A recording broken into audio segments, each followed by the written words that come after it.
This is about a breakdown in the basic logic of civilization, and it's spreading.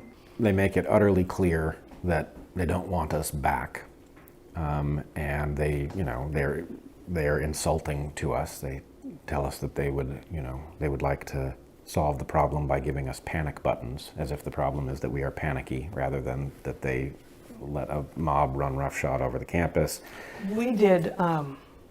We said we love this college and we are interested in having it turn around because it is now a laughingstock. It is now a complete laughingstock and the opposite of what a liberal arts college should look like.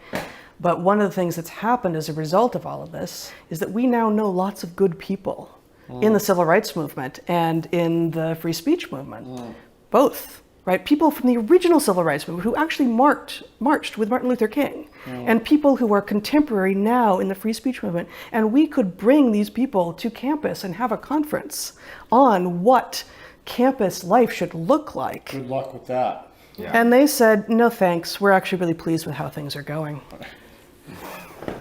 So we did the best we could in negotiations. Washington State is one of 11 states that doesn't have punitive damages, so there was we were in a bind that's not worth going into, but we were limited to suing for compensatory damages, and there was no good option for us but to accept. So hang on, so the strange thing to me is that the university turned its back on you and doubled down on the equity, which just melted the whole place down. Is that a correct way to look at it? That is a correct way to look at it. And not just that, but the Attorney General's office, and specifically the Assistant Attorney General that was working on this case on behalf of the college, had clearly accepted and internalized the whole equity argument.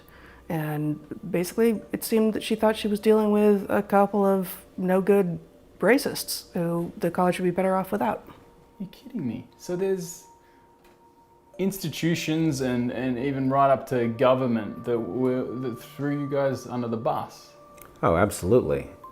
And I think, I have to say I keep being invited to talk about free speech on college campuses. And every time I'm invited, I make the same point, which is this isn't about free speech and this is only tangentially about college campuses. This is about a breakdown in the basic logic of civilization, and it's spreading. And college campuses may be the first dramatic battle, but of course this is going to find its way into the courts. It's already found its way into the tech sector.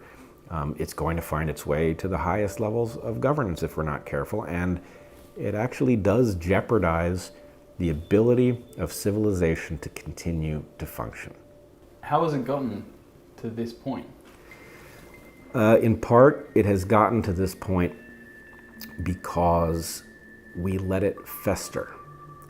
These ideas were wrong when they first took hold in the academy. And instead of shutting them down, we created phony fields that act as a kind of analytical affirmative action, where ideas that do not deserve to survive are given sustenance.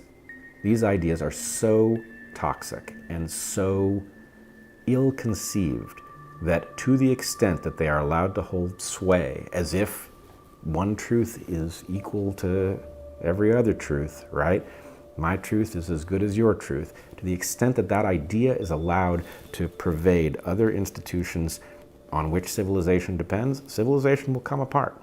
So we have to fight this, and don't get the sense that it is just about college campuses or kids overreacting, because that ain't what this is. This is far more important than that.